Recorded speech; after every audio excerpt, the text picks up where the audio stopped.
extremamente importante, e como o Guilherme já tinha até comentado, né, é um assunto que às vezes a gente não consegue abordar de forma tão completa dentro da graduação, dentro dos cursos, então é muito legal ter a participação dos grupos de estudo, das universidades, enfim. Minha missão hoje, né, é falar um pouquinho sobre quando e como fazer a transfusão, né? Então, terapia transfusional é uma decisão além dos exames laboratoriais, como até já foi adiantado pelos colegas anteriormente. Antes de mais nada, né, além do agradecimento, não só pela oportunidade, mas pelo apoio que a Special Dog tem feito em vários bancos de sangue, sejam eles privados ou de universidade, né, no sentido de fidelizar doadores, né, porque é muito importante, a gente já viu isso, né, a qualidade do hemocomponente depende muito de uma boa seleção de doadores, né, e a fidelização é uma das ferramentas mais importantes para a gente conseguir isso. Bom, em segundo lugar, tem um QR Code do lado esquerdo, quem está acostumado a assistir minhas palestras sabe que eu costumo deixar disponibilizado o PDF das palestras, né? Então, acho que depois o pessoal da Special Dog deve compartilhar também no Telegram, enfim, como vocês preferirem, tá bom? Então, às vezes eu falo um pouco rápido, vocês não precisam se preocupar com copiar os slides. Dessa vez eu coloquei um número bem limitado de slides, eu acho que eu não vou passar, não vou estourar meu tempo, mas vamos ver aqui. Então, já vamos direto para o assunto, tá bom? Antes da gente começar, né, a falar de como a gente decide, como se toma a decisão, como se faz a tomada de decisões em relação à terapia transfusional, eu já vou adiantar a primeira questão, que eu não vou dar uma resposta definitiva, uma receita de bolo para vocês, porque não existe isso, tá bom? Não existe um número, não existe um gatilho, né? É uma decisão que ela depende, como a Luciana mesmo já adiantou, de uma questão de raciocínio clínico, né, de uma série de conjuntos de informações para que a gente possa optar pela transfusão e principalmente por qual hemocomponente a gente vai utilizar. Bom, então, para quem não quiser ler o QR Code, pode usar o endereço aqui, basicamente o endereço da Unesp, né, da veterinária da Unesp, / meu sobrenome, Takahira, vai ter um menu à esquerda, vai ter lá graduação, pós-graduação, vocês entram no de palestra, já está lá disponível para vocês, tá bom? Bom, para a gente conseguir falar a respeito de terapia transfusional, a gente precisa ter algumas competências, alguns conhecimentos, né? E o mais legal disso tudo é que a gente vem vindo num contínuo, a programação ela veio bem a calhar, então ontem vocês já tiveram um conceito introdutório sobre a hemoterapia, sobre quais são os hemocomponentes, né? Vocês já tiveram bem falado sobre os riscos transfusionais, então é importante entender que a transfusão sanguínea ela não é livre de riscos, pelo contrário, né? Então daí a importância dos testes de compatibilidade, do manejo das reações transfusionais, né? Na prevenção e no manejo de quando elas existem. Desculpa. A gente também precisa saber que existem dificuldades e particularidades, né, entre as espécies. Particularmente a gente está falando aqui de cães e gatos, são dois pequenos animais, mas muito, muito diferentes. Então, tudo isso vai ser levado em consideração para que a gente faça a nossa tomada de decisões, né? Que é o ponto crucial de hoje. Tá? Depois que a gente tomar a decisão de, eu vou precisar de transfusão, o meu hemocomponente de escolha será, sei lá, concentrado de hemácias ou plasma fresco congelado, então aí amanhã a gente vai fechar, né, com chave de ouro, a professora Raquel vai falar como a gente vai fazer esse tipo de procedimento. Então, a gente precisa ter cuidado, protocolo, desde a colheita, da seleção do doador. Então, hoje ficou muito claro para vocês, né, do cuidado e do grau de refinamento que a veterinária já chegou mesmo na hemoterapia. Ainda precisa melhorar, especialmente para que todos consigam chegar, né, no estágio que a gente já consegue alcançar. Infelizmente, não é ainda uma realidade para todos, mas a gente tem alcançado bom nível de qualidade, muito grande, então é importante que a gente estabeleça realmente muitos bons protocolos, tá bom? Vamos lá.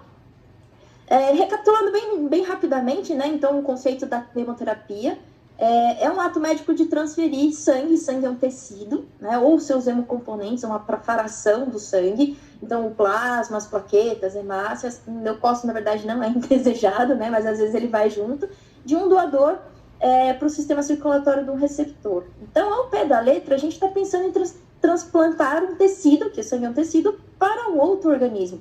Então, é meio que quase que ao pé da letra a gente poderia chamar isso de um transplante, né? A gente chama de transfusão, mas é uma transferência de um tecido para outro organismo. Então, daí a gente precisa entender a necessidade real das provas de compatibilidade, né? A gente está usando um tecido de um indivíduo para ser transferido para um outro indivíduo. Tá? Então, ela envolve realmente muitos riscos. A gente tem já na medicina, né? E a professora Simone já alertou muito ontem da importância da gente se atualizar, a gente busca muito, a gente vai correndo atrás mesmo da medicina, né? E lá na medicina a gente já tem muito claro de que a transfusão envolve grandes riscos. Existem, inclusive, vários estudos humanos associando uma maior mortalidade nos pacientes que recebem transfusão em relação àqueles que não recebem. Então, por isso que a Luciana falou muito bem falado, assim, né? A melhor transfusão é aquela que pode ser evitada. Né? Então, um dos trabalhos, ela é até bastante antigo, mas ele é muito referenciado, muito citado, é um trabalho de 99, em que usaram 838 pacientes, né? E compararam aqueles pacientes que receberam transfusão com um critério mais liberal. No caso, eles usam muito hemoglobina na medicina, né? Nos humanos. Então, usaram o critério de um gatilho transfusional mais elevado, ou seja, menos anêmico. Então, assim, olha, chegou nesse patamar, se não me engano, acho que era 9 a concentração, em relação a um critério mais conservador, ou seja, uma hemoglobina mais baixa. O que eles observaram? Que não houve diferença no sentido de gravidade da doença, da etiologia da anemia ou da outra citopenia, enfim, da condição associada à condição primária, aquilo que indicou a necessidade de transfusão. A única diferença entre eles era o valor da hemoglobina. E o que eles perceberam? Aqueles pacientes que receberam transfusão num critério mais liberal tiveram uma mortalidade maior do que aqueles que obedeceram um critério mais conservador. Né? Então, ou seja, a única diferença entre os índices de mortalidade era exatamente recebeu ou não recebeu transfusão. Aí eles, na verdade, perceberam que não existia diferença de gravidade entre esses dois grupos. Por exemplo, não existia diferença se o motivo era traumático, neoplásico, sepsis, então isso não fez muita diferença quando eles comparavam dentro da mesma doença, né? A única situação em que o paciente recebeu um certo benefício na transfusão, em relação ao que não recebeu transfusão, eram aqueles pacientes com um quadro de isquemia cardíaca. Eram os únicos pacientes que se beneficiaram ou tiveram uma melhor resposta quando tiveram a transfusão ou não. Aí eu vou mostrar esses dados depois rapidamente. Depois disso, a gente teve diversos outros estudos, mais ou menos, reforçando esse conceito, né? A gente tem um estudo mais robusto, com 3.534 pacientes. A mortalidade foi de 22,7% entre o que recebeu transfusão e 17% o que não recebeu, ou seja, bastante significativo, mostrando que a transfusão aumentou o risco de óbito em 1,4 vezes, tá bom?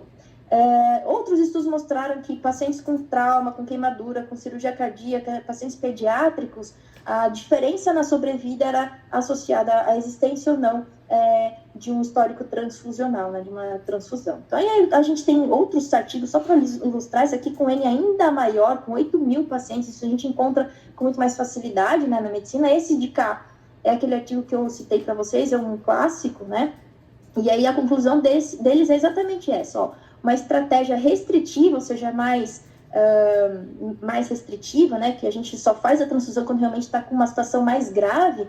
Na transfusão, essa estratégia de transfusão de hemácias, né, é pelo menos tão efetiva e possivelmente superior a uma estratégia de transfusão liberal em pacientes criticamente doentes ou gravemente doentes, né? Com a possível exceção de pacientes com infarto agudo do miocárdio ou angina estável, com um quadro de hipóxia, porque aí nesses casos não é só o hematócrito, a hemoglobina que vai dizer o estado de necessidade de oxigenação, de déficit de oxigenação, mas a própria condição primária, no caso aqui, uma condição cardíaca. Né? Então, olha só, a gente já começou vendo que duas coisas, né? A melhor transfusão é aquela que a gente não precisa fazer. E segundo, por conta disso, né, a gente tem que levar em consideração outros parâmetros que não somente hemoglobina, hematócrito, etc., mas a condição clínica do paciente, tá bom? Então, a primeira questão é exatamente essa, tá? Na veterinária, a gente tem muito pouca coisa a respeito, a gente está começando a criar um pouco dessa cultura no sentido de, olha, transfusão não é brincadeira, né, melhor que não seja feita, e se for fazer, melhor fazer, né? Se não for para fazer bem feito, melhor não fazer. Então, fazer bem feito é tudo isso que a gente vem comentando de ontem para hoje, né? A seleção do doador, qualidade no processamento da bolsa, né? Da coleta e tudo mais. Tá? Então, esse é um artigo, é um dos poucos que a gente consegue encontrar, de 2014, em que eles avaliaram os fatores de risco e as complicações associadas à transfusão e a não sobrevida em cães recebendo concentrado de hemácias, né? Foram 211 casos, e aí o que a gente tem de conclusão é exatamente isso daqui, ó. A administração de doses maiores, ou seja, volumes maiores, de outros componentes que não o concentrado de hemácias, né? Ou seja, quando a gente usa sangue total, quando a gente não usa só o concentrado de hemácias, isso consistiu num fator de risco para as complicações associadas à transfusão. Então, isso a gente já sabe. Se for fazer a transfusão, evitar o uso de sangue total, a gente nem aborda mais, a gente trabalha com isso, nem fala mais sobre indicações de sangue total, praticamente, né? Então, usar um componente de escolha para cada caso, né?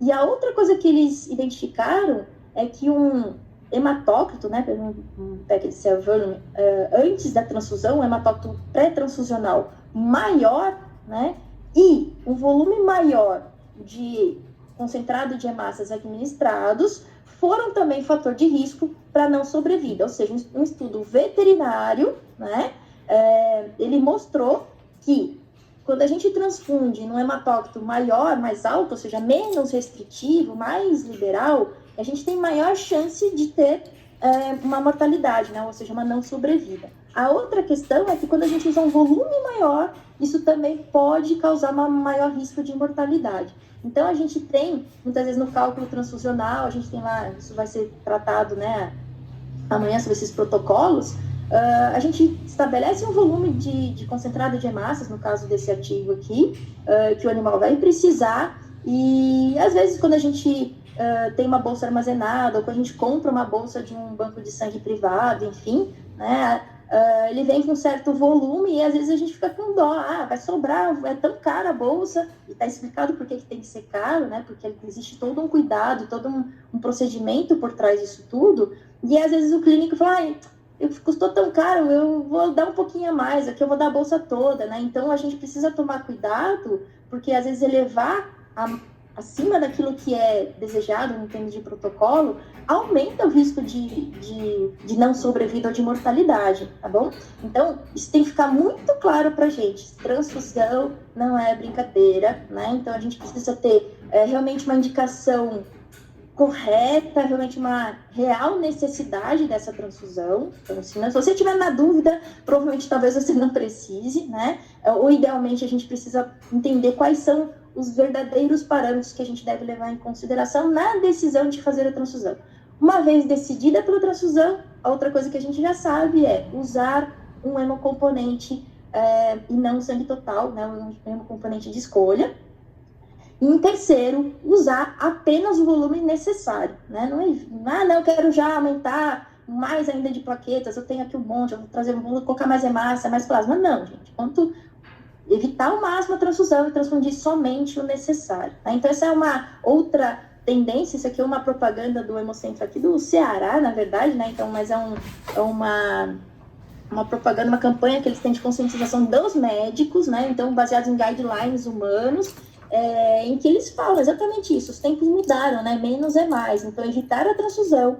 E se precisar fazer transfusão, né? Por exemplo, no caso de transfusão de hemácias, um é melhor que dois, às vezes, né? Não necessariamente dois é melhor que um.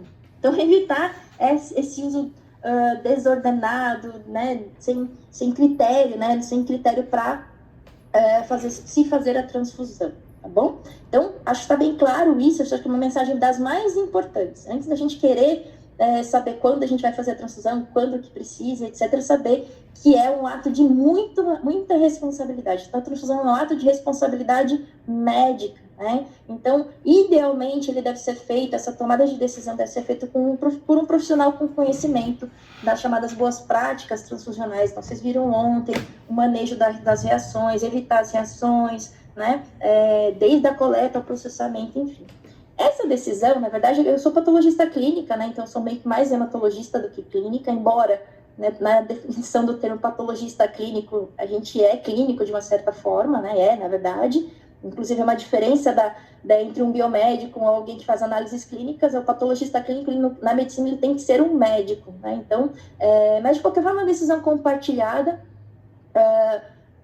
multidisciplinar, eu diria, né? Não só do serviço de hematologia, hematerapia, mas hoje a gente tem profissionais que atuam com intensivismo, o pessoal da anestesiologia, que também tem uma certa sobreposição. Então, é sim uma decisão compartilhada, né? Cada um meio que no seu quadrado, mas existe bastante essa necessidade de interação, né? Então, lembrando só que a transfusão é um ato de responsabilidade bastante grande, né? Que qualquer procedimento de transfusão, idealmente, inclusive na medicina, a Simone comentou isso ontem, né?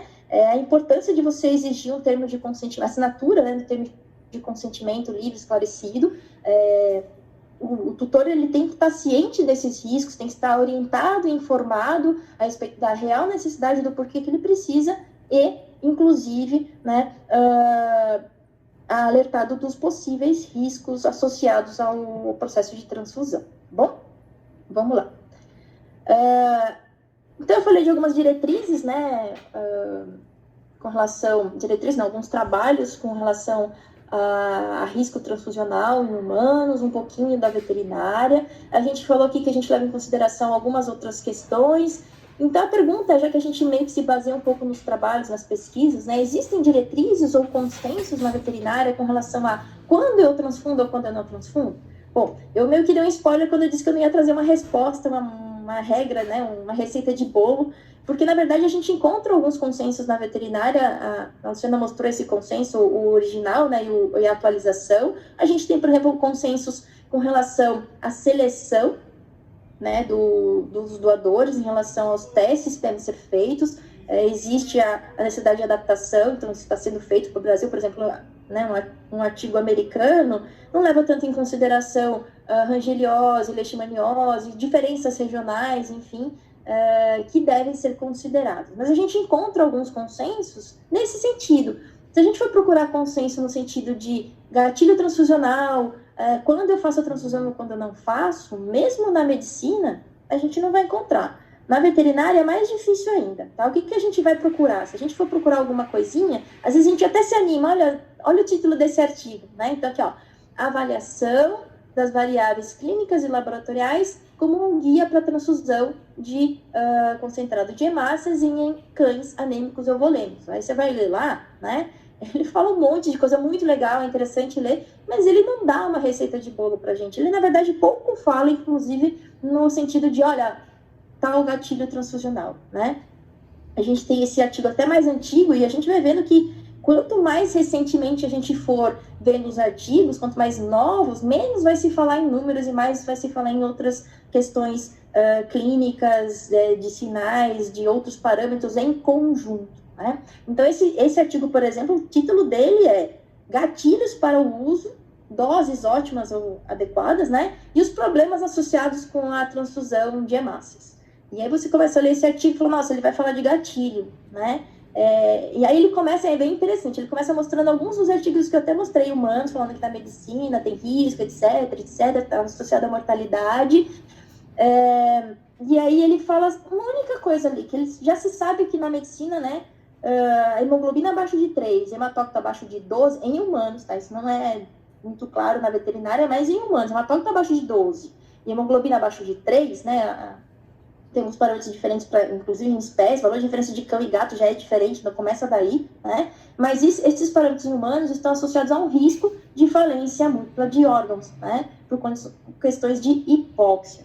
Então, antigamente se falava de gatilho transfusional de 15, a gente falava que em algumas situações 20, aí ele fala que abaixo de 12 a gente pode ter risco. Então vamos ver o que a gente tem, já que esses artigos aqui não falam muito. O que a gente tem mais recente? Por exemplo, a gente tem um outro consenso, que na verdade não fala muito de transfusão. Esse é um consenso que é bem importante a gente ler também, né? Ele trata especificamente do consenso do tratamento da anemia hemolítica imunomediada. Então entendam, primeiro, é uma anemia específica, né? Uma anemia hemolítica e imunomediada. Então, imagina, se para uma condição fechadinha, num quadradinho, que é a anemia hemolítica imunomediada, né?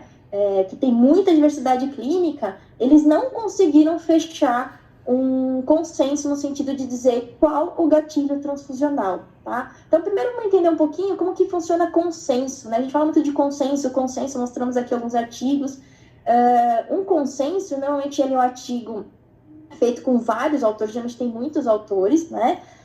Ele é um trabalho árduo de revisão de literatura, de análise sistemática de artigos. Eles vão tentar responder as principais perguntas com base naquilo que tem na literatura.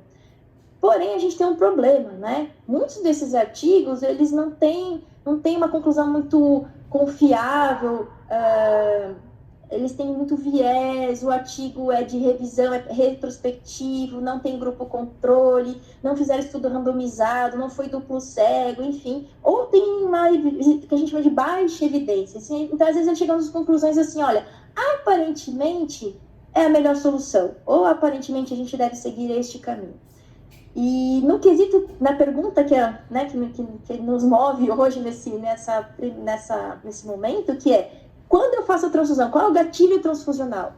Não tem artigo na literatura. Tá? Ninguém fez um trabalho dizendo assim, como a gente teve esses estudos robustos na medicina, mesmo que retrospectivos, dizendo assim, olha, quando eu uso o hematócrito tal, o que resulta transfusão teve maior ou menor. A gente mostrou aquele artigo ali, mas ele nem entrou, porque ele também é mais ou menos recente ali, né? O que aconteceu? Eles não conseguiram responder isso com base no que a gente tem de artigos, no que tem de estudos e trabalhos. Quando isso acontece, como é que eles fazem o consenso? Eles juntam pessoas que são experts, que são especialistas, né, no assunto. Então, aqui eles chamaram 8 profissionais-chave, né, reconhecidamente entendidos no assunto de terapia transfusional, hematologia clínica, enfim, né? É como se no Brasil a gente chamasse lá a Simone, a Luciana, esse pessoal que está aí, e falasse assim, olha, o que vocês acham a respeito disso? Qual que é o gatilho que vocês usam? Aí a conclusão que se chegou foi essa, gente. Tá? Eram 8 membros que foram, 8 experts que foram consultados. Desses 8, somente 2 deles utilizavam um gatilho transfusional hematócrito 12, abaixo de 12, eles consideravam isso como gatilho, vou fazer transfusão, independente de sinais clínicos. Tá? Essa é a conclusão de 2 desses 8 experts, digamos assim. Esse 12 talvez tenha vindo lá da medicina humana, né, em que a gente sabe que começa a ter um risco associado à falência múltipla de órgãos. Porém, os outros 6, né, 6 de 8 membros, eles não utilizam gatilho numérico. Então, eles levam em conta sinais clínicos, se a anemia é regenerativa, a velocidade de aparecimento da anemia, uma série de outras questões que a gente vai abordar já já. Tá? Continuando nas questões de terapia transfusional associada, então isso aqui, olha gente, é só para anemia hemolítica imunomediada, tá bom? E é aquela clássica periférica, ele nem aborda as anemias contra precursores, aquela anemia hemolítica imunomediada clássica. Hemólise, né, periférica, enfim, intra ou extravascular, mas enfim, não medular. Tá? Quais são as outras conclusões que se chegou nesse consenso? Primeiro que tem um baixo nível de evidência da eficácia do uso do plasma fresco congelado associado à anemia hemolítica imunomediada. Mas você vai falar, para que vai usar plasma fresco num quadro de anemia hemolítica? O plasma fresco, ontem o João até comentou, né? A gente usa em alguns casos associados à coagulação intravascular disseminada, na reposição de fatores que são consumidos nessas situações, e a gente sabe que pacientes com anemia hemolítica imunomediada, eles estão sob risco de CID, né? De coagulação intravascular disseminada, em que, eventualmente, o plasma fresco poderia ser benéfico. Porém, a gente não conseguiu mostrar, não teve evidência de que a gente precise utilizar o plasma fresco congelado ou que ele tem alguma eficácia. Não quer dizer que ele não ajude, não deva ser usado, mas o que eles chegaram à conclusão é de que não tem evidência de eficácia, não tem recomendação para sair usando plasma fresco congelado em animal com anemia hemolítica imunomediada, salvo situações específicas, né? A outra conclusão que eles chegaram é que se a gente for precisar fazer a transfusão, então tem gente que vai usar o valor de hematócrito 12, tem gente que vai usar sinal clínico, né? Ou uma conjunção de fatores associados ao hematócrito, não só o hematócrito, né? Se a gente optar por fazer a transfusão, qual é o hemocomponente que eu deveria usar nesses casos? Preferência ao concentrado de hemácias. Então, clássico, né? Usa o hemocomponente e não sangue total. No caso aqui, anemia, concentrado de hemácias, tá? Fresco, por quê? Fresco, na verdade, quanto mais fresco, sempre melhor. Simone comentou ontem, a gente tem lesões de estocagem, né, a capacidade de deformabilidade, de transporte de oxigênio, o metabolismo dessas hemácias vai diminuindo com o tempo de estocagem. Então, idealmente, uma amostras com 7, 10, no máximo, em 1, 2 semanas de estocagem. Então, concentrado de hemácias e fresco. Tá? Então, é isso que a gente tem em termos de conhecimento. Tá? Então, aqui é o que ele diz, ó, né, 2 de 8, usou um hematócrito abaixo de 12, o resto não tinha um gatilho numérico. Né? No caso, em termos de escolha de um componente, a gente sabe que cães com anemia hemolítica imunomediada, por ser um quadro de hemólise, não de hemorragia, não de perda de sangue, normalmente são euvolêmicos, né? Então, a gente vai tentar administrar o menor volume possível de sangue. Então, essa é uma questão bastante importante. Quando a gente faz a transfusão de hemácias em particular, a gente quer melhorar o quê? O transporte de oxigênio, a oxigenação dos tecidos, né?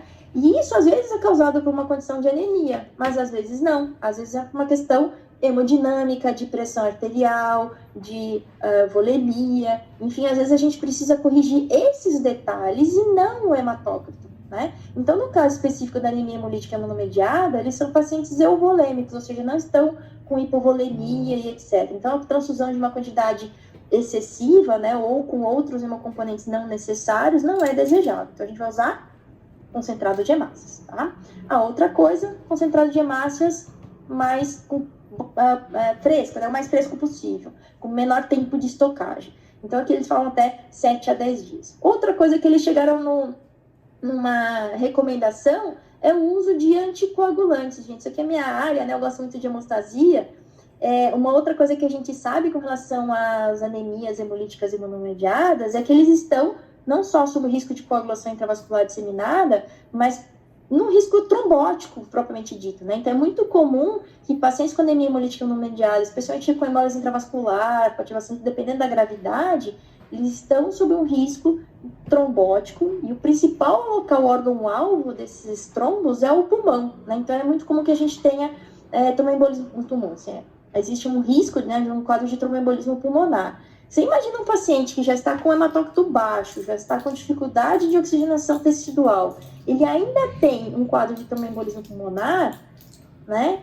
Olha o risco, olha a condição desse animal. Então, muitas vezes, a gente tem que considerar também melhorar a oxigenação tecidual, não só por meio de transfusão, ou às vezes nem por meio de transfusão, mas prevenindo ou tentando corrigir o tromboembolismo pulmonar. Então, aqui ele recomenda o uso de heparinas, principalmente de baixo peso molecular ou não fracionada, né, inibidor de fator 10, outros anticoagulantes, é o caso da rivaroxabana, agentes antiplaquetários, enfim, quem quiser depois, né, dar uma olhada nesse consenso que é bem interessante. Bom, dito tudo isso, já que a gente não tem um gatilho transfusional numérico, então para que servem os exames laboratoriais? Ele serve para o diagnóstico, né? Clínico laboratório, então um diagnóstico clínico patológico, ele depende dos exames laboratoriais. Então, o exame laboratorial, quando a gente fala em terapia transfusional, ele não vai servir somente para dizer quando eu vou transfundir, né? Mas indicar e orientar a conduta em relação a esse paciente, né? Por quê? Então, a gente vai, diante das diversas condições que podem levar às citopenias, às coagulopatias, enfim, fazer o diagnóstico do porquê ele se apresenta nessa situação. Exatamente porque antes de fazer a transfusão, idealmente, a gente vai tentar tratar a causa, sempre que possível. Então, se ele tem um hemoparasita, né, ou outro agente infeccioso causando anemia, muitas vezes é mais importante, ou pelo menos inicialmente, que a gente trate essa condição infecciosa, né? Se é um acidente ofídico, se é por conta de um trauma e a gente consegue conter essa hemorragia. Se a coagulopatia ela é decorrente de intoxicação por cumarínicos, né, por rodenticidas, e aí o tratamento é reposição de vitamina K, né? Uma condição que não está associada à coagulopatia ou outras, às vezes o antifibrinolítico é o mais indicado. Se ele tem uma doença de von Willebrand, aí sim, talvez eu precise repor o fator de von Willebrand, eu preciso saber qual o hemocomponente que é o indicado para essa situação. se ele é hemofílico, né? Mas também não quer dizer que ele tenha uma doença, uma coagulopatia, que eu preciso fazer a transfusão. Mas é importante que eu tenha em mente que às vezes eu preciso tratar a causa de outra forma, que não ainda com a transfusão sanguínea, né? Então, nos casos de coagulação intravascular disseminada, existem alguns outros protocolos, anticoagulantes, etc., né? Nas hipoproteinemias, enfim, a gente ontem, vocês abordaram lá, a gente pode usar hemocomponente para repor proteínas? Até pode, mas isso tem ficado cada vez mais de lado, a gente procura outras alternativas para repor, a melhorar a pressão oncótica, tá? Os exames laboratoriais servem para quê também? Para saber se tem resposta medular. Se o animal tem um quadro de anemia por hemólise, com uma anemia regenerativa, eu consigo eliminar a causa da hemólise, o animal tem uma resposta medular, a anemia regenerativa, talvez eu possa postergar, eu possa tentar resolver isso, eliminando a causa primária e fazendo com que o animal, por conta própria, reponha suas hemácias. É óbvio que em algumas situações, apesar ou a despeito de uma anemia regenerativa, né, ou de uma causa potencialmente curável, tratável, eu possa necessitar de uma reposição emergencial, tá? Mas os exames laboratoriais é que vão me apontar tudo isso. Então, a gente precisa raciocinar. Não vai ter uma receita de bolo, tá bom, gente? Então, a gente vai precisar saber, o animal tem uma anemia regenerativa, isso faz diferença na necessidade ou não da reposição, tá? Outras questões que os exames laboratoriais vão ajudar a gente. Então, esse animal tem algumas outras complicações sistêmicas, né? Ele tem evidência de falência de órgãos, ou anemia por uma doença renal, ele apresenta hepatopatia, o animal está com quadro de sepse, pode ser que a gente tenha associação com quadro de coagulação intravascular disseminada. Outros parâmetros sistêmicos laboratoriais, né? Que podem avaliar sistemicamente um animal, principalmente no quesito transporte e oxigenação tecidual, então dosagem de lactato, né, pressão de oxigênio, então uma hemogasometria, né, a dosagem com lactímetro, também são ferramentas laboratoriais importantes que devem guiar a nossa decisão, né? Então, às vezes, um paciente está com mesmo hematócrito, mas ele chegou naquele hematócrito de forma muito rápida e ele está completamente descompensado, taquipneico, enfim. E um outro paciente com o mesmo hematócrito que chegou naquela condição, por exemplo, uma doença renal, uma hipoplasia medular, ele já lançou mão de mecanismo de compensação, ele já está adaptado àquele grau de anemia, e às vezes as condições de lactato e PO2 não estão tão complicadas ou tão alteradas quanto um outro animal que chegou no quadro anêmico muito rapidamente, né? Então, óbvio, a gente vai usar sim os exames laboratoriais, a gente vai utilizar, porque tem hora que a gente não precisa olhar para a clínica. Se eu vejo uma tópico 7, 5, ali como dois profissionais, dois experts falaram de abaixo de 12, né? Isso vai variar, obviamente, de uma questão de conduta e outros sinais clínicos, a gente vai utilizar sim o exame laboratorial, mas a gente não vai usar somente ele, ou não é uma questão numérica, tá? Uma outra questão laboratorial que eu vou citar bem rapidamente, que tem se utilizado muito na questão da decisão se eu transfundo ou não, né? Então essa é uma evolução muito grande, eu diria uma revolução na medicina veterinária, é o advento, o uso da técnica de tromboelastometria, né? É um aparelho que, bem resumidamente, bem rapidamente, ele avalia as capacidades viscoelásticas do sangue, né? Deixa eu só ficar de olho aqui no meu horário para eu não me extrapolar, tá? Tô dentro ainda. O teste de tromboelastometria, ele consegue dar algumas respostas mais interessantes para a gente, que não são só numéricas, ele consegue avaliar qualitativamente, né, funcionalmente, como estão, por exemplo, as capacidades hemostáticas ou hematológicas do paciente. Exemplo, a gente às vezes vê um paciente com 2.000 plaquetas que não sangra, não é isso? Vocês já viram muitos desses casos. E às vezes a gente vê um paciente com 8.000 plaquetas, cheio de petecas, com epistaxis, né? Por quê? Porque às vezes a gente tem plaquetas mais funcionais, às vezes a gente tem uma resposta de fibrinogênio mais intensa. Então, quando a gente faz a tromboelastometria, a gente consegue prever melhor o chamado risco hemorrágico, né? O risco trombótico também. Enfim, é um equipamento que consegue trazer melhor uma avaliação global do paciente. Então, na medicina, de novo, né, fazendo contraponto, a gente já tem algoritmos, a gente já tem protocolos em que utilizam os parâmetros, quem conhece um pouquinho da tromboelastometria, mas só para mostrar bem rapidamente, né, eles usam ali, de acordo com os resultados que a gente obtém da tromboelastometria, aqui é em uma condição específica, né, em cirurgia cardíaca, mas a gente tem para algumas outras situações, mas ele já tem protocolo, olha, quando tem tal alteração na tromboelastometria, o meu componente é o crioprecipitado, ou é plaqueta, ou então eu não faço transfusão, tá? Então a gente usa muito isso, na medicina humana eles têm utilizado isso com uma frequência cada vez maior, está sendo bem estabelecido. Na veterinária a gente está começando, isso aqui é um artigo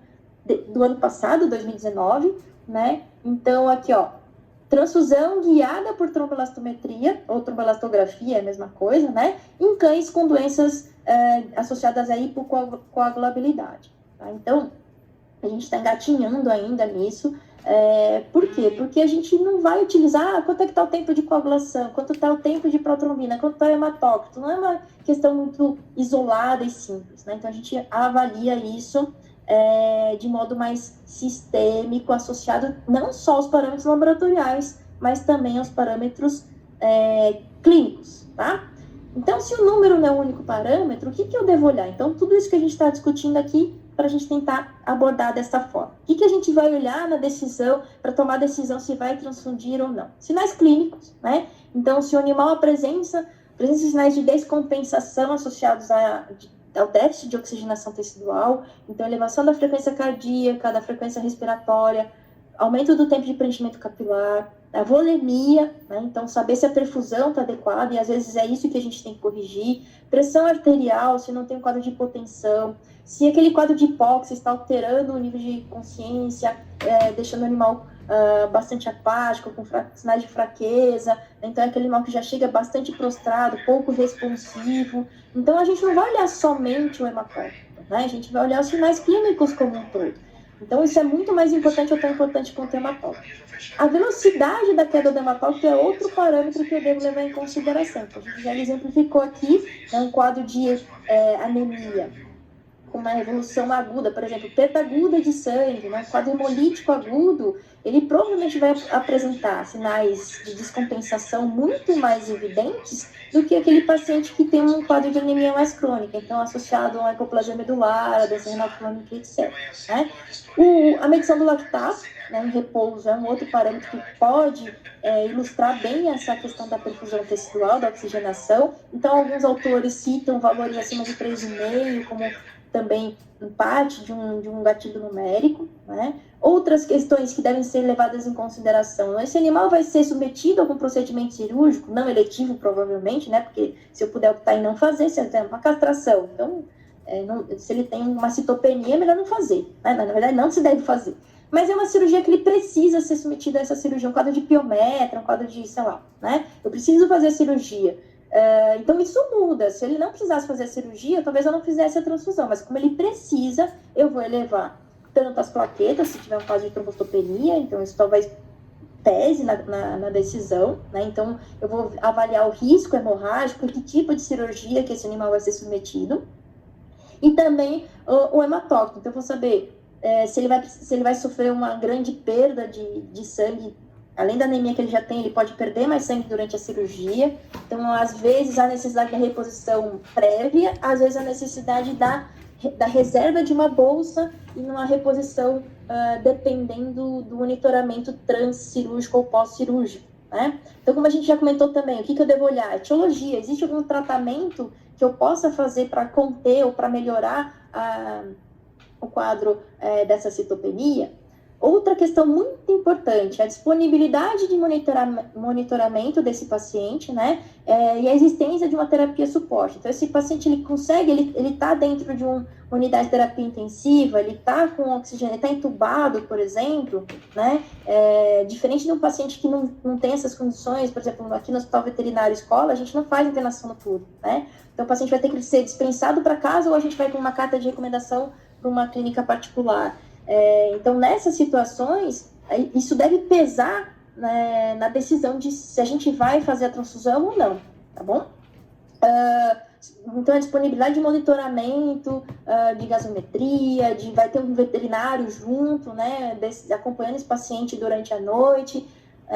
Por outro lado, é uma faca meio que de dois gumes, né? Na medicina, inclusive, quando a gente pode esperar, eles evitam ao máximo fazer uma transfusão no período da tarde para de noite. Porque mesmo na medicina, mesmo com internação dentro do hospital, a gente sabe que o grau de monitoramento, né, nesses horários é muito menor. Então, por conta dos riscos de reações transfusionais, toda transfusão que puder ser manejada, né, ela é evitada, se evita fazer no momento em que a gente não consegue ter um monitoramento tão adequado, mesmo ele existindo, né? Outra questão, esse animal tem trombocitopenia, tem coagulopatia, mas ele está sangrando por causa dessa alteração laboratorial?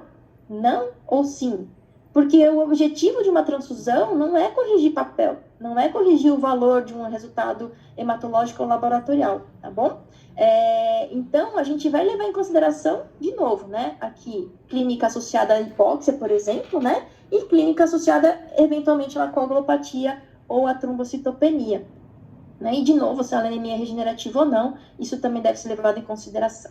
Bom, feito isso, deixa eu só ver de novo como é que nós estamos de horário. Acho que nós vamos já... A gente já abordou essas indicações, né? Você já sabe, então vou passar rapidinho aqui. Lembrar, concentrado de hemácias, o objetivo, a indicação dela é melhorar a oxigenação tecidual. Então, reparem que o objetivo da transfusão não é aumentar hematócrito, né? É melhorar a oxigenação tecidual. Então, às vezes, a gente tem outras formas de melhorar essa oxigenação. Uma das medidas é o hematócrito, mas não é só ela, então é a pressão de oxigênio, lactato, clínica, né? O objetivo do concentrado de plaquetas, né, a indicação, é conter hemorragias, estava bem claro ontem quando o João mostrou o slide, então, tratar ou conter as hemorragias causadas por trombocitopenias, diminuição do número de plaquetas ou trombocitopatias, que são aquelas alterações, são menos comuns, mas alterações funcionais plaquetárias, né? É menos comum isso causar hemorragia, mas enfim, a hemorragia está aqui em vermelho, por quê? Eu não vou corrigir trombocitopenia, eu vou corrigir a hemorragia e se ela for causada por trombocitopenia. Porque se a hemorragia for causada, sei lá, por uma coagulopatia, por um trauma, não adianta eu transfundir plaqueta, porque ele já deve ter plaqueta, não é a plaqueta que está causando a hemorragia. Então, tem que ficar muito claro, né? E, eventualmente, de forma preventiva, no perioperatório, pré-transfusional, operatório, né? Pré-operatório, transoperatório ou pós-operatório, né? E, de novo, preferencialmente nas condições em que a gente não pode escolher, ele tem que fazer a cirurgia, tá? Plasma fresco congelado para repor fatores de coagulação, então nas coagulopatias, quer sejam elas por diminuição de produção, então por doença hepática, por antagonismo da vitamina K, então ele não consegue fazer ativação desses fatores, ou por aumento de consumo, né? Aqui, especialmente nos casos associados à coagulação intravascular disseminada. Né? Eventualmente nas hipoproteinemias, lembrando que o plasma ele tem uma baixa eficiência na correção da pressão oncótica e um alto risco. Então, idealmente, a gente vai utilizar outras alternativas, tá bom? Na transferência de imunidade passiva, isso é mais utilizado em grandes animais, em pequenos, bem menos frequência, tá bom? Então, essas são as indicações do plasma fresco congelado. Lembrar que o plasma congelado ele já não vai servir para coagulopatias, porque ele vai perdendo esses fatores de coagulação. E um outro componente que é bem legal é o crioprecipitado. Ele é produzido a partir do plasma fresco congelado. Eu não vou explicar aqui o procedimento, mas ele basicamente, a gente pega o plasma fresco, faz um descongelamento lento, centrifuga antes do descongelamento total, de modo que a gente consegue concentrar, né, precipitar nesse plasma fresco congelado as proteínas de alto peso molecular, que basicamente são o fibrinogênio e o fator de von Willebrand, e vem junto de carona, literalmente de carona, o fator 8, né, que ele está sempre junto com o fator de von Willebrand. Ou seja, o crioprecipitado vai servir para tratar pacientes com doença de von Willebrand, porque eles não têm o fator de von Willebrand, pacientes hemofílicos, que não têm o fator 8, e pacientes com hipofibrinogênia. Tá? O criopobre, o que sobra desse crioprecipitado, ele vai servir para repor alguns outros fatores de coagulação. Então, só para vocês terem uma noção, então, o crioprecipitado ele fica um volume muito pequenininho, ele fica com esse aspecto meio gelatinoso. Por quê? Porque ele tem esse aspecto meio gel, porque são proteínas de alto peso molecular. É um outro componente interessante. Muito bem. E agora, então, né? Essa é a pergunta que a gente se faz, né? Não tem uma receita de bolo, eu vou levar em consideração uma série de parâmetros, de conhecimento, de competências, como a gente comentou. Então, a brincadeira agora, gente, é a gente fazer um pouquinho de interação, tá bom? Eu vou mostrar alguns casos clínicos para que a gente consiga, porque não tem uma receita de bolo mesmo, mas entender como que funciona esse raciocínio, tá? Então, vamos lá. Qual seria a sua conduta, né, para o caso a seguir? Então, isso aqui é uma cadela, né, cocker, fêmea de 8 anos, tá? Com hematócrito 15, uma anemia não regenerativa, então sem sinais de resposta, então não tem contagem de antibiótico abaixo da referência. Tem uma trombocitopenia de 115 mil plaquetas, valor de referência aí varia de laboratório para laboratório, mas a maioria deles usa um valor de limite inferior de 160, 170, né? Então tem uma trombocitopenia aqui discreta, leucócitos dentro do valor de referência ainda, uma desidratação discreta, apresentando algumas hemorragias, na forma de hematoquesia e um sangramento prolongado no local da punção. Tá? Então, quando foi colhido sangue, por exemplo, para fazer esse hemograma, houve um sangramento prolongado, né, no vaso.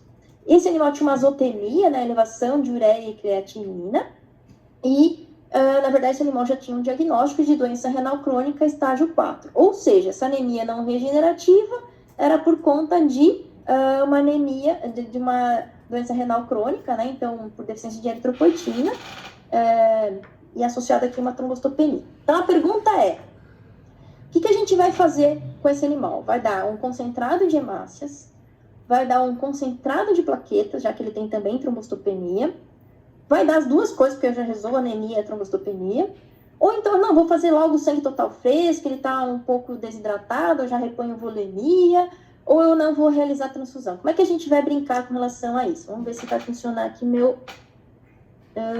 acho que é aqui. Peraí. Como é que vai funcionar então, pessoal? Eu vou mostrar aqui, vou compartilhar uma tela com vocês. Espero que vocês consigam acompanhar. Acho que tem um delay, né, dentro da minha apresentação e a do YouTube. Então, talvez dê uma demoradinha aí daqui a pouquinho. Então, como vai funcionar? Na verdade, sim, quem estiver no YouTube, quem estiver no YouTube acessando do computador, vai preferencialmente pegar o celular para fazer essa brincadeira comigo, tá? Então, o que vocês vão fazer? Vocês vão entrar nesse site aqui, www.mente.com, ok? Então, pega lá no celular, bota no Google, no navegador, tá? Não é mente.com.br, é mente.com. E aí vai aparecer uma janelinha, que vocês vão colocar um código. Vai ter um numerinho lá, que eu já não lembro, acho que é um 2, 3, 4, alguma coisa assim. Vocês vão usar esse número aqui, ó, 83 45 444, ok? E aí, quando vocês digitarem esse número, vocês podem colocar o nome de vocês. Eu tô vendo as pessoas já estão entrando aqui, que legal, tá? O que vocês vão fazer aí? Eu vou abrir para vocês a pergunta. Vocês lembram do caso clínico, né? Então, é o Cocker, com anemia não regenerativa, com doença renal crônica, trombocitopenia, hematoquesia, sangramento no local da punção. E a minha pergunta é o que eu uso? Se é concentrado de hemácia, concentrado de plaquetas, os dois, sangue total fresco, o que eu vou usar, tá bom? Legal que vocês estão entrando aí. Como que vai funcionar? Fiquem atentos aí, porque eu vou abrir a pergunta para vocês, tá? Vai aparecer no celular as opções, as alternativas, e aí, quanto mais rápido vocês responderem, mais pontos vocês ganham, tá bom? Então, vamos lá. O primeiro vai ser um pouquinho... Eu vou passar rapidinho aqui, vai ter mais de um caso clínico com essa brincadeira, então vai ficar um pouquinho mais fácil depois na segunda, terceira tentativa. Não tinha contado muito com esse delay, mas acho que vai funcionar. Dá mais um pouquinho só de tempo. Tem gente que vai entrar depois e talvez não dê tempo, mas vamos ver o que acontece. Eu não sei se o delay é de mais de 40 segundos, talvez eu tenha que aumentar isso aqui. Bora lá. Ótimo, que lindo. Vou entrar aqui com a próxima tela, tá, gente?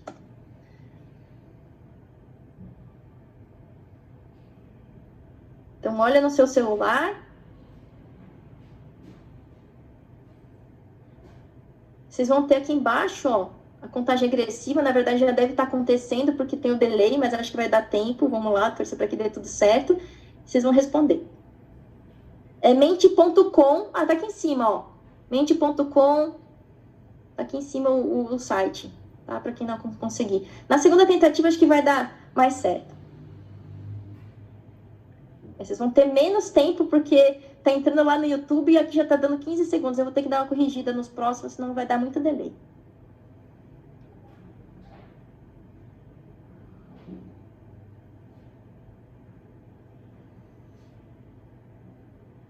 e não deu certo, pessoal, mas acho que por causa do delay. Não, deu sim, desculpe. Ó, a gente teve aqui, não sei quantas pessoas conseguiram responder, eu vou aumentar o tempinho daqui a pouco, tá? No próximo vai dar certo. Mas olha que legal, mais ou menos, né? Teve uma variação muito grande aqui de respostas, acho que o objetivo é esse mesmo. Mas a maioria acertou, não realizar a transfusão, tá bom, gente? Eu vou explicar o porquê, então, vou sair daqui. Antes de eu sair, deixa eu aproveitar, eu tô com tempo um pouquinho ainda, né? Eu vou só... eu não sei se eu vou conseguir... É que eu vou mostrar a resposta para vocês. Eu não sei como é que eu tô de... Eu vou arriscar, gente. Eu devia ter posto um tempo maior, que eu não tinha contado com delay. Vamos embora. Vamos lá, pessoal. Vamos assim mesmo. Para voltar aqui. Por que a resposta correta é não realizar a transfusão? Apesar de a gente ter uma toque do 15, tá ali, né? Dentro do gatilho transfusional para muitas pessoas. De ser uma anemia não regenerativa, ou seja, o animal não vai conseguir, aparentemente, responder por conta própria. A gente tem duas questões, tem outra questão, que ele está desidratado, né? Então, talvez essa anemia seja ainda mais intensa, mas na hora que a gente reidratar, talvez caia ainda mais esse hematócrito, tá bom? Então, por que a resposta aqui é não realizar a transfusão? Óbvio que isso aqui é uma questão de conduta, não estou querendo ditar regra, pode ser que a gente...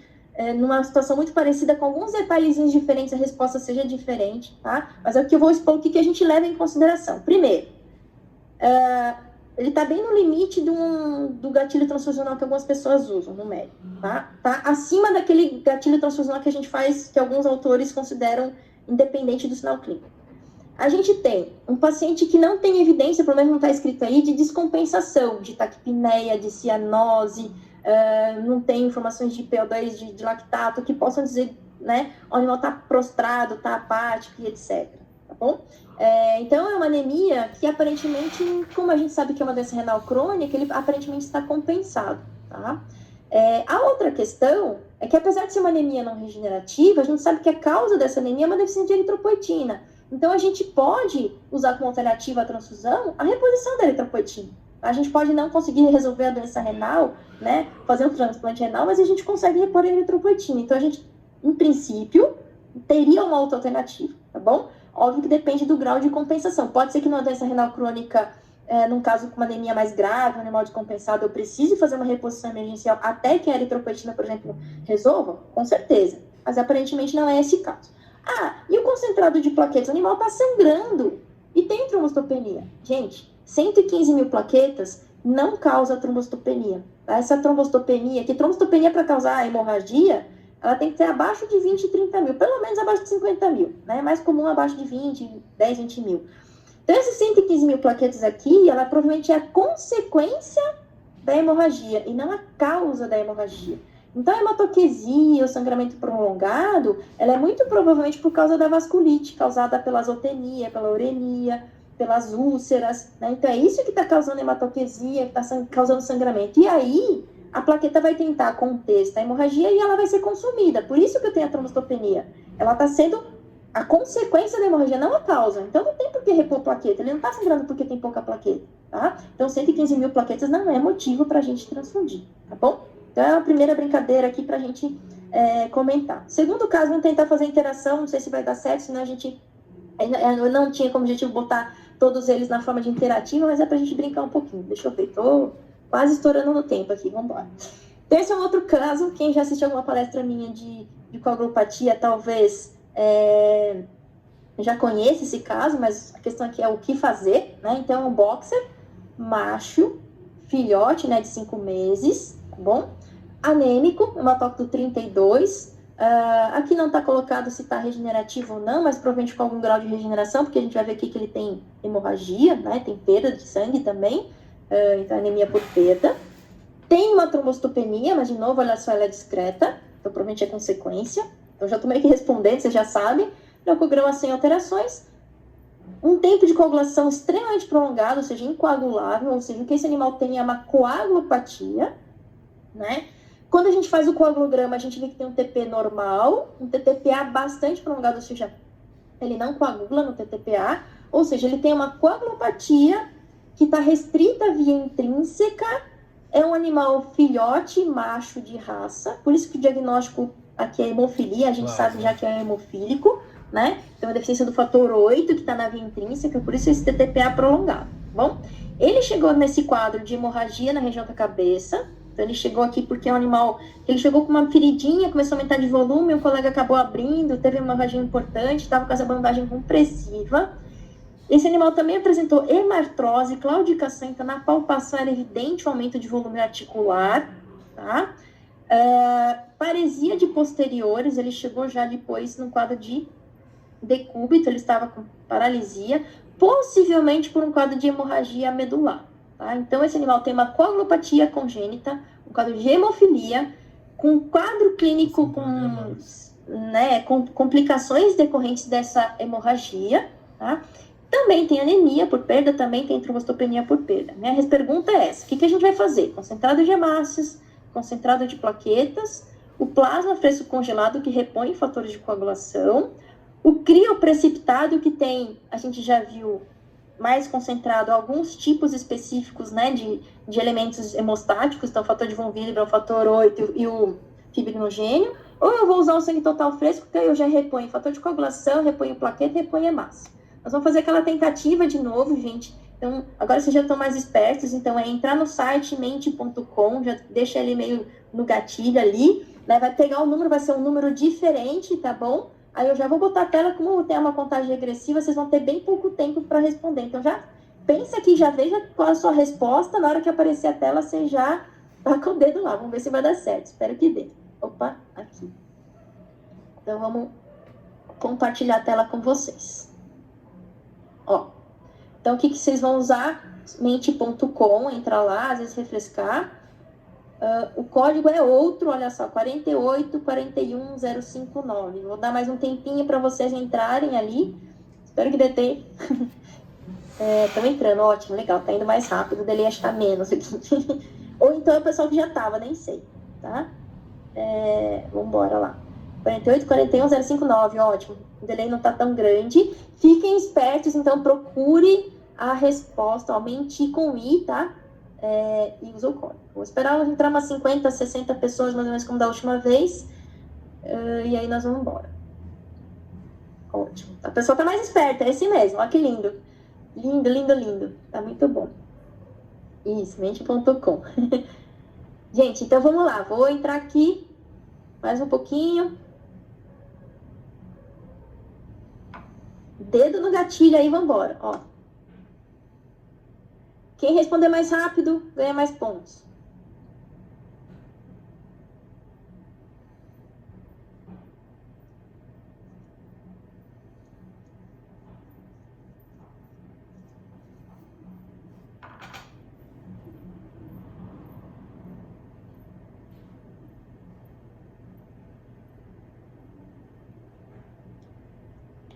Vamos ver se vai dar certo.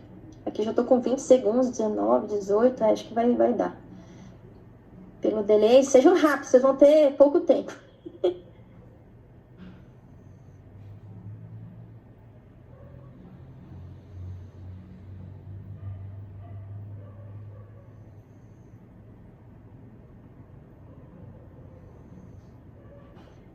Muito bom, olha só que legal. Também tivemos uma diversidade grande, mas a mais da metade colocou aqui como crioprecipitado. Tá? Então vamos lá discutir um pouquinho. Vai ser o último que eu vou fazer com essa interação, porque nós estamos com pouco tempo, né? Acho que a questão aqui é mais a gente brincar um pouquinho. Então, por que eu coloquei lá crioprecipitado? Embora a gente possa questionar o uso do crioprecipitado, né? Normalmente a gente não faz reposição em cão hemofílico, né? Geralmente uma terapia conservadora, eles normalmente têm só um quadro de claudicação, não tem hemorragias que levem ao risco de vida para a gente pensar em reposição de fator 8. Em humanos, o que se faz é a reposição com o fator 8 recombinante, que é muito mais seguro, não tem reação SUS paga, né? É um medicamento de alto custo, mas ele é pago pelo SUS, então seria a forma como se faz o tratamento em humanos. Então, mas às vezes, e antes de a gente ter essa questão do fator 8 recombinante, se fazia transfusão sanguínea.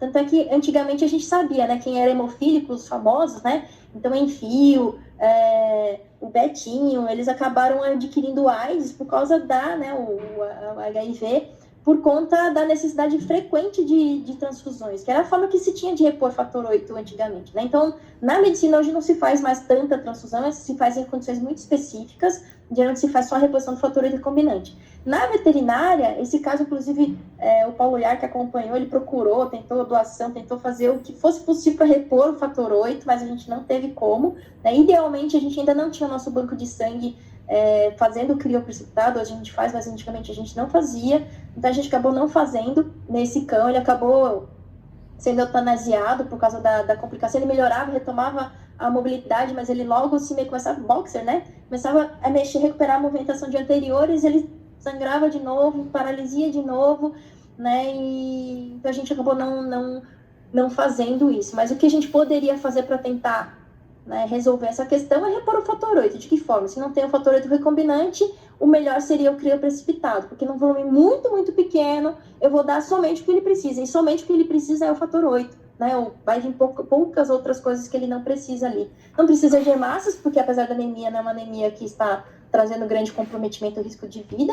A trombocitopenia, a gente já sabe, ela é consequência, não é a causa da hemorragia, a causa da hemorragia é a deficiência de fator 8, é hemofílico, tá bom? Então, dito isso, deixa eu já terminar aqui rapidamente, né? Tô vencendo meu tempo aqui. Só mais uns 2 ou 3 casos, mas sem interação, tá? Então eu vou fazer mais rápido mesmo. Então, outro exemplo aqui, ó, é um gato macho SRD de 3 anos, anêmico, mas é um pouco anêmico. Então, lembrar de novo que o valor de referência de gato é diferente. Proteínas dentro do valor de referência, mas com uma hiponemia. Ictérico, com hiporexia, anorexia e um tempo de coagulação bem elevado, tá?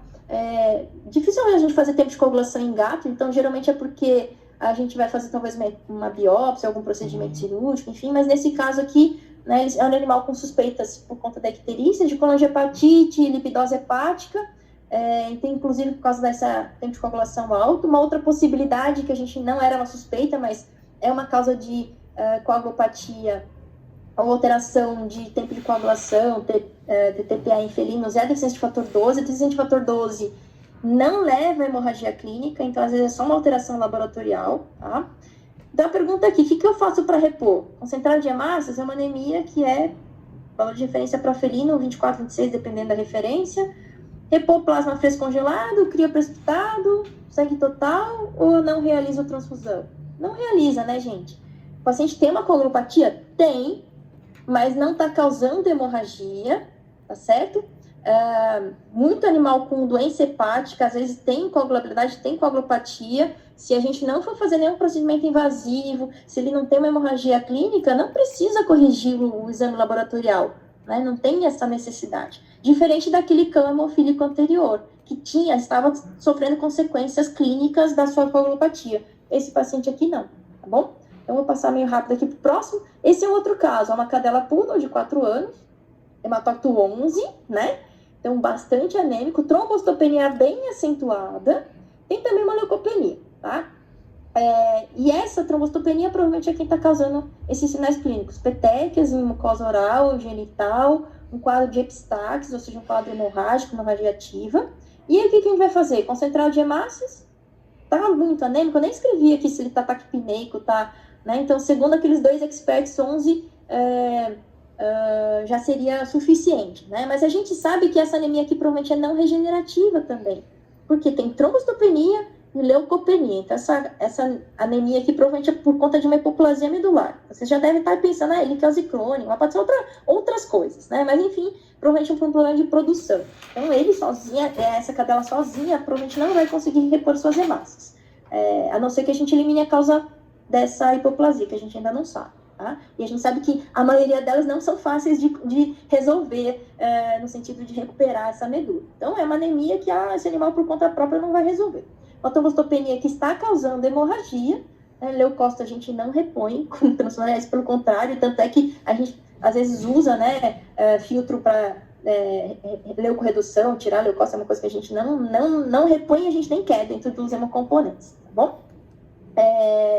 Então, o que a gente vai fazer nesse cão? Concentrado de hemácias e concentrado de plaquetas seria talvez uma alternativa adequada. Por quê? Porque é uma anemia intensa, grave, não tem possibilidade de outra alternativa para recuperar desse quadro de anemia. Tá? Eu não coloquei aqui outros sinais clínicos, mas provavelmente, especialmente se o animal estiver bastante descompensado, e uma trombocitopenia, que é a causa da hemorragia, está causando uma hemorragia, agravando ainda mais essa perda de essa anemia aqui, que é não regenerativa. Tudo bem? Muito bom. Outro caso clínico, acho que eu vou o último, tá, gente? Senão a gente não vai terminar, tá? Uma cadela, 6 anos, anêmica, trombocitopênica, leucocitose, que é o contrário, um quadro de piometra, vai ser submetido a SH. Precisa fazer SH? Nesse caso vai precisar. O que eu faço? Repõe as hemácias, porque está anêmico, tem uma hematose que não é tão baixa assim, mas ele vai talvez sangrar durante a cirurgia. Tem uma trombocitopenia que está ali, ele vai ser submetido à cirurgia, então não está causando sangramento, mas pode ser que ele sangre porque eu vou cortar esse animal, né? Então, existe aqui não vou discutir isso com vocês, mas alguns autores consideram gatilhos cirúrgicos, né, de plaquetas, pelo menos 50 mil, que é o mais liberal, assim, pelo menos 80 mil, obviamente depende da cirurgia, alguns falam de 100 mil. Na medicina humana, eles consideram que cirurgias, por exemplo, oftalmológicas e neurológicas, precisam de pelo menos 100 mil plaquetas. Para algumas outras condições, isso já tem estabelecido na medicina. Para veterinária, a gente não tem, tá? Então, para algumas, eles consideram 50, para algumas 80, para algumas 100 mil. Então, 92 mil para uma OSH, aparentemente está meio ali, seguro, tá? Então, talvez não cause tanto risco hemorrágico, mesmo induzido por uma cirurgia. Então, por conta disso, né? Então, o que eu faço? Eu faço só hemácias e monitoro, faço só plaquetas e monitoro, já faço os dois componentes, faço sangue total fresco, porque aí já resolve tudo ou não, né? A alternativa correta nunca vai ser sangue total fresco, tá, gente?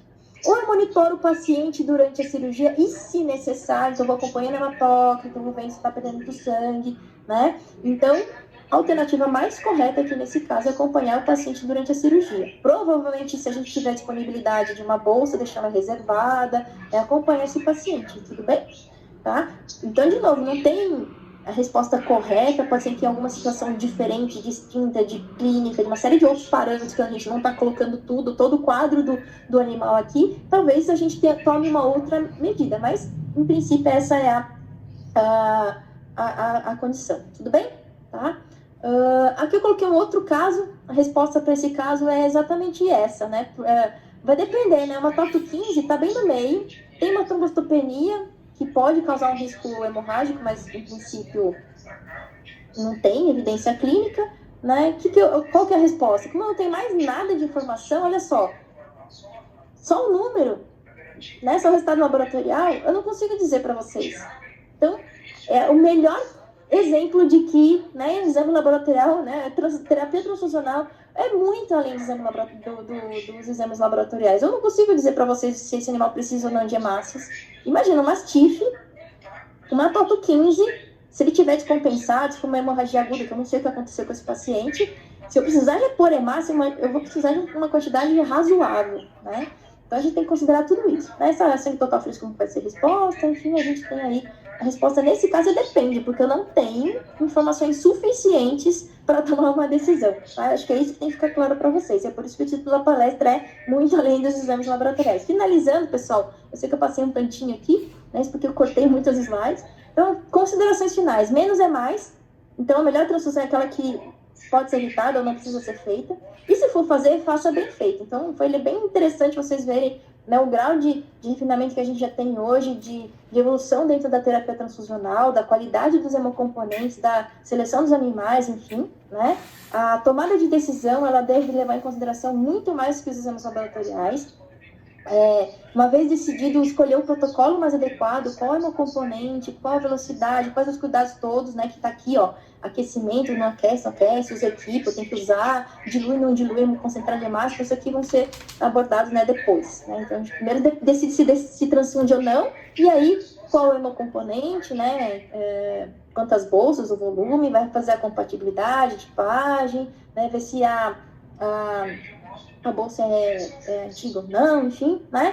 E monitorar sempre pré, durante e após a transfusão. Então, isso inclui exame clínico, incluir hemograma, com toda certeza, urinálise para perceber se tem uma hemólise intravascular, se tem hemoglobinúria, por exemplo, né, indicando uma possível reação hemolítica aguda, outros sinais clínicos, a tromboelastometria, enfim. Tá bom, pessoal? A ideia realmente não era dar uma receita de bolo, eu acho que não tinha como, mas alertar exatamente no que a gente precisa levar em consideração em termos de decisão de se fazer ou não uma transfusão, tá? Então, de novo, agradecer a atenção de todos, a oportunidade de compartilhar um pouquinho de conhecimento, enfim. Então, de novo, está aqui o link, de novo está o QR Code para pegar o PDF da palestra e provavelmente, acho que o pessoal da organização também distribui dentro do Telegram para vocês. Tá bom? Fico à disposição para as perguntas. Deixa eu só alternar aqui minha janela, voltar para o Zoom. Tá conseguindo me ouvir? Espera aí. Deixa eu sair daqui. Stop share, acho que é isso, né? Agora dá certo. Legal. Regina, então surgiram algumas dúvidas aqui no chat, tá? Primeiramente, muito obrigado pela sua palestra, parabéns. Muito enriquecedora mesmo, é para desmistificar alguns conceitos que às vezes a gente tem, né? De tipo, o que eu levo em consideração, o que não se considera. Então, muito válido mesmo. A Júlia Batistucci, ela fez aqui a seguinte pergunta. Aqui na minha cidade não tem banco de sangue e não se faz exames de compatibilidade. Corre o risco de haver rejeição se não for compatível? Sim, com certeza. Assim, gato, não existe transfusão sem compatibilidade. Então, um volume muito pequeno, né? A Simone comentou ontem, a Luciana já reforçou. Então, gato não se pode fazer transfusão sem compatibilidade, tá? Não existe isso. Mesmo cães, o recomendado é fazer sempre a prova de compatibilidade. Numa primeira necessidade de transfusão, num cão que nunca recebeu transfusão, né, uma fêmea que não teve cria, numa necessidade muito urgente, a gente sabe que se não fizer vai dar ruim, como a gente costuma dizer, talvez seja aceitável a gente fazer sem o teste de compatibilidade. Mas paciente politransfundido, já recebeu transfusão, né, então existem alguns trabalhos mostrando que fêmeas pluríparas não tem tanta produção não tem tanta sensibilização, mas também deve se levar isso em consideração. Então, o ideal é não correr o risco, né? Então... Beleza. A Juliana Martins de Oliveira, ela perguntou, o correto não é hematócrito abaixo de 14? Eu não sei se acho que é uma dúvida dela, né? Mas... Na verdade, assim, especialmente algumas referências mais antigas, a gente encontra alguns gatilhos transfusionais numéricos. Então, mas na verdade a tendência atual é não usar um gatilho, tanto que esse consenso mais recente não é consenso, tanto que só 2 usaram esse valor, a maioria não usa o valor de hematócrito. É óbvio que isso é um valor muito, muito baixo, e eu acho que é por isso que usaram o 12, que aí depende de sinais clínicos, né, hematócrito 7, 5, 9, 12, sei lá, 11, 10, né, a gente provavelmente vai ter mesmo sinais clínicos, então... Não é nem por isso, né? Porque não se usa o número, porque esse número provavelmente vai estar associado a todos os outros parâmetros que a gente leva em consideração também. Então, o 14 é um número cabalístico bom, assim como o 15 também poderia ser, mas a gente não leva somente isso em consideração, tá bom? Tá certo. E a Luciana Souza perguntou, quando você opta pelo uso do clopidogrel? Tá, clopidogrel, primeiro, o que é o clopidogrel? É um agente antiplaquetário, tá? Ele diminui a função das plaquetas, assim como os anti-inflamatórios não esteroides também. A pessoa fala, aspirina afina o sangue, tem efeito antitrombótico. O clopidogrel, ele age de um outro mecanismo, mas ele tem o mesmo resultado, tornar as plaquetas menos ativas, diminuindo, na verdade, o risco trombótico. Então, quando que eu vou usar esse medicamento? Quando existe um risco trombótico causado por plaquetas, que geralmente são trombos arteriais. Então, onde a gente sabe que existe esse risco? Nas miocardiopatias em felinos, né, que é classicamente um trombo arterial, então artéria ilíaca, enfim, como terapia preventiva. Depois que o trombo forma, é muito difícil a gente reverter com um agente antiplaquetário. Existe a indicação que a gente chama de off-label, né, que a gente não tem ainda consenso da real eficácia para isso, em outras condições que tem risco trombótico. Exemplo, hiperadrenocorticismo e etc. Tá? Mas, enfim, a gente ainda está meio no empirismo, meio com algumas evidências, grau de evidência baixo da eficácia do uso do clopidogrel. Legal. E a gente tem uma última pergunta aqui, da Thaís Vasques. Em casos de anemia hemolítica imunomediada, já deve entrar com anticoagulante como preventivo no tratamento? Isso. O consenso, ele recomenda... Ele inclusive fala assim, às vezes você tem anemia hemolítica imunomediada associada à trombocitopenia imunomediada, ou a trombocitopenia por outras condições, porque pode ter vasculite, enfim. Então, se a contagem de plaquetas estiver acima de 30 mil, o risco hemorrágico é menor, né? Então, você pode usar um anticoagulante, porque o anticoagulante é bom porque ele evita o risco trombótico, mas ele pode agravar um animal que tenha um risco hemorrágico, e às vezes essas duas coisas acontecem concomitantemente. Exemplo clássico, CID é isso, né? CID tem trombose, mas hemorragia. Então, uma das coisas que eles levam em consideração é a contagem de plaquetas. Se o animal tem anemia hemolítica imunomediada e uma trombocitopenia de 5 mil, eles já evitam usar um anticoagulante. Mas se ele tem uma contagem acima de 30 mil, quando o risco hemorrágico é pequeno, pelo menos por conta das plaquetas, há essa recomendação do uso da terapia anticoagulante. Certo? Beleza. Bom, professor, as perguntas que surgiram, que a gente conseguiu selecionar para agora são essas, né? As demais, como a gente já falou anteriormente, a gente vai trazer para mesa redonda de amanhã.